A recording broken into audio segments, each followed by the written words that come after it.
जय गुरु। वंदे पुरुषोत्तमम वंदे पुरुषोत्तमम वंदे पुरुषोत्तमम। आलोचना प्रसंग द्वितीय खंड। वीरेंद्र श्री श्री ठाकुर जी से प्रश्न किए हैं, हे ठाकुर, मनुष्य की प्रवृत्तियों का तो कोई अंत नहीं है। उन्हें नियंत्रित किए बिना हम मिलजुल कर आपके पथ पर कैसे चल सकेंगे। इस पर श्री श्री ठाकुर जी ने कहा, सभी का एक स्वार्थ रहने पर मतभेद खत्म होगा ही। मतभेद रहने पर समझना चाहिए कि कहीं उससे विच्युति हुआ है।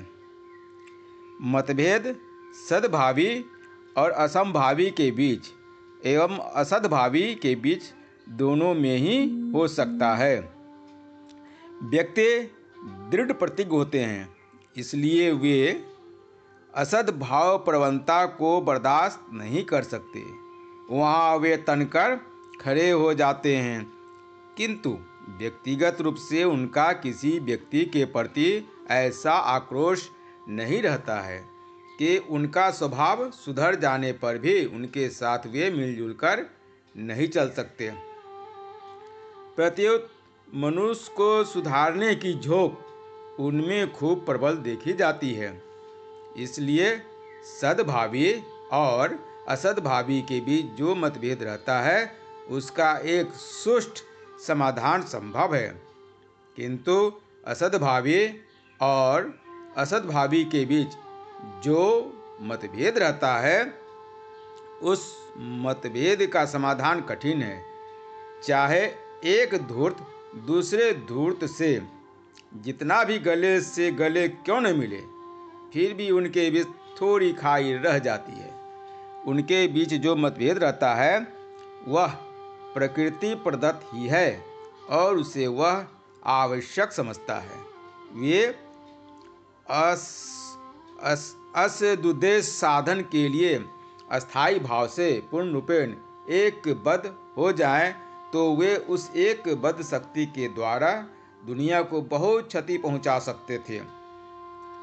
ऐसी बात नहीं है कि बहुधा वे अपने शत्रुओं को खत्म करने के लिए एकबद्ध नहीं होते, किंतु वहाँ भी आपस में एक दूसरे के प्रति संदेह और अविश्वास बना ही रहता है। इसलिए उनकी वह मित्रता अच्छी तरह निभ नहीं पाती।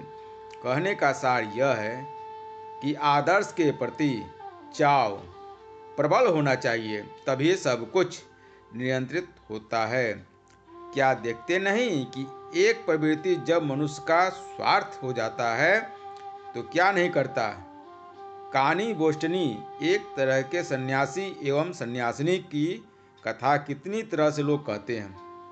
उसके लिए सब कुछ उपेक्षा कर उसे सती सावित्री के आसन पर बैठाना चाहते हैं। यदि एक बार दिल काबू में आ जाए, यदि इष्ट का चेहरा दिन रात आंखों के सामने नाचता रहे, यदि वे ही सबसे श्रेष्ठ प्रतीत हों, तो आपसे आप विशृंखलताएं नियंत्रित हो जाती हैं।